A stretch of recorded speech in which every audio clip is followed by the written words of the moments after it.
ಪ್ರಣಾಮಗಳು ವೀಕ್ಷಕರೇ. ವಿಶ್ವ plus TV ಈ ಹೊತ್ತಿನ ಸುದ್ದಿಬಿಂಬದ ಚಿಂತನಾ ಚಾವಡಿಗೆ ತಮ್ಮನ್ನು ಸ್ವಾಗತಿಸ್ತಾ ಇದೆ.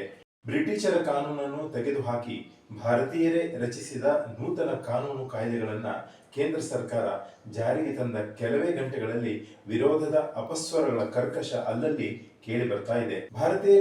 ಭಾರತೀಯರಿಗಾಗಿ ಸಿದ್ಧಪಡಿಸಿ ತಂದಿರುವ ಭಾರತೀಯ ನ್ಯಾಯ ಸಂಹಿತೆ, ಭಾರತೀಯ ನಾಗರಿಕ ಸುರಕ್ಷಾ ಸಂಹಿತೆ ಹಾಗೂ ಭಾರತೀಯ ಸಾಕ್ಷಿ ಸಂಹಿತೆ ಎಂಬ ಈ ಮೂರು ಹೊಸ ಕಾನೂನುಗಳಿಂದಾಗಿ ದೇಶದಲ್ಲಿ ಪೊಲೀಸ್ ಆಳ್ವಿಕೆ ಆರಂಭವಾದಂತಾಗಿದೆ ಅನ್ನೋದು ಕರ್ನಾಟಕದಿಂದ ಕಾಂಗ್ರೆಸ್ಸಿಗರ ರಾಜಕೀಯ ವಿರೋಧದ ಧ್ವನಿಯಾಗಿದೆ.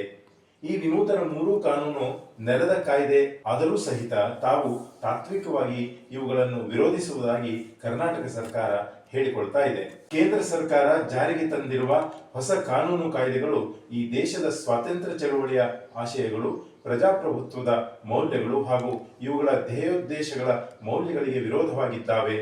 ಇವುಗಳಿಂದಾಗಿ ಮಾನವನ ಹಕ್ಕುಗಳು ಸಹ ಉಲ್ಲಂಘನೆ ಆಗುವ ಸಾಧ್ಯತೆಗಳಿವೆ ಅನ್ನುವುದು ಈ ಕಾಂಗ್ರೆಸ್ಸಿಗರ ತಕರಾರು. ಬ್ರಿಟಿಷರ ಕಾನೂನು ಕೈಬಿಟ್ಟು ಸ್ವದೇಶಿ ಕಾನೂನು ಸಿದ್ಧಪಡಿಸುವಾಗ ಕರ್ನಾಟಕದ ಕಾನೂನು ತಜ್ಞರ ಸಲಹೆ ಪಡೆದು ಈ ಹೊಸ ಮೂರು ಕಾನೂನಿನ ಅಡಿಯಲ್ಲಿ ಒಟ್ಟು 23 ತಿದ್ದುಪಡಿಗಳಾಗಬೇಕು ಎಂದು ಕರ್ನಾಟಕ ಸರ್ಕಾರ ಸಲಹೆ ನೀಡಿತ್ತು. ತನ್ನ ಸಲಹೆಯನ್ನು ಕೇಂದ್ರ ಸರ್ಕಾರ ಗಣನೆಗೆ ತೆಗೆದುಕೊಳ್ಳಲೇ ಇಲ್ಲ ಎಂದು ಹೇಳುವ ಕರ್ನಾಟಕದ ಖುದ್ದು ಕಾನೂನು ಸಚಿವರೇ ಅಸಮಾಧಾನ ವ್ಯಕ್ತಪಡಿಸ್ತಾ ಇದ್ದಾರೆ.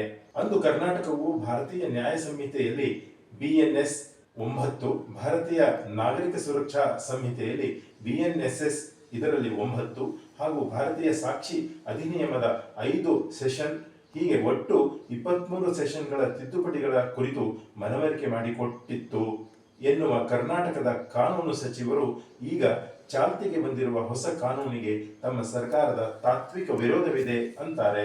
ರಾಜ್ಯಗಳಿಗೆ ಸಂವಿಧಾನಬದ್ಧವಾಗಿ ಲಭ್ಯವಿರುವ ಅಧಿಕಾರ ಬಳಸಿಕೊಂಡು ಕರ್ನಾಟಕವು ಇವುಗಳಿಗೆ ತಿದ್ದುಪಡಿ ಮಾಡಿಕೊಳ್ತದಂತೆ. ಸಂವಿಧಾನದಲ್ಲಿ ಅನುಚ್ಛೇದ 7 ಮತ್ತು 3ರಲ್ಲಿ ರಾಜ್ಯಗಳಿಗೆ ಇಂಥ ಅಧಿಕಾರ ಕೊಟ್ಟಿದ್ದೇ ಇದ್ರೆ ರಾಜ್ಯಗಳಿಗೆ ದತ್ತವಾಗಿರುವ ಈ ಅಧಿಕಾರ ಬಳಸಿಕೊಂಡು ರಾಜ್ಯದ ಪ್ರಜೆಗಳಿಗೆ ಅನುಕೂಲ ಆಗುವ ನಿಟ್ಟಿನಲ್ಲಿ ಈ ಮೂರು ಹೊಸ ಕಾನೂನಿನಲ್ಲಿ ಇರುವ 23 ದೋಷಗಳನ್ನು ಸರಿಪಡಿಸುತ್ತೇವೆ ಅಂತಾರೆ ಕರ್ನಾಟಕ ಸರ್ಕಾರದ ಪ್ರತಿನಿಧಿಯಾಗಿರುವಂತಹ ಕಾನೂನು ಸಚಿವರು.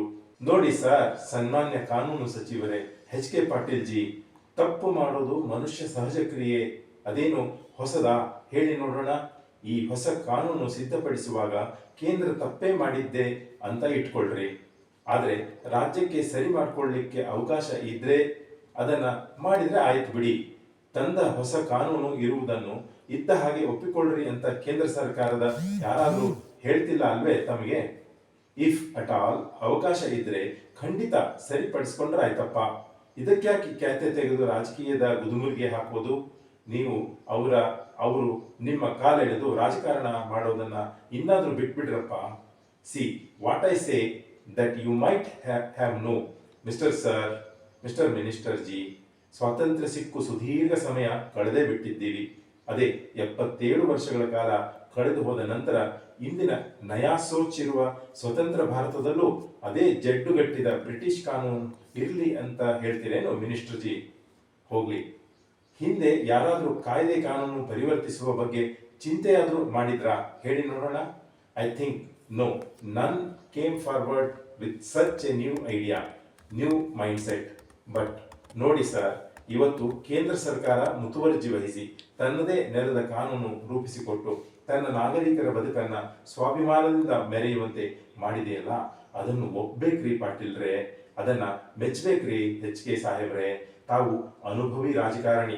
ಕರ್ನಾಟಕದ ಕಾಂಗ್ರೆಸ್ ಪಕ್ಷದ ನೆಲೆಯಿಂದ ಧರಮ್ ಸಿಂಗ್, ಖರ್ಗೆ ಹಾಗೂ HK ಪಾಟೀಲರು ಅಂದ ತಕ್ಷಣ ಸೆಟ್ ದೋಸೆ ನಾಯಕರು ಎಂದು ಗುರುತಿಸುವ ಪೊಲಿಟಿಕಲ್ ವೇವ್ಸ್ ಇದ್ದಾಗಿನ ಸಂದರ್ಭದ ಅನುಭವಿ ಮುತ್ಸದಿ ರಾಜಕಾರಣಿ ತಾವು ಪಾಟೀಲ್ರೇ.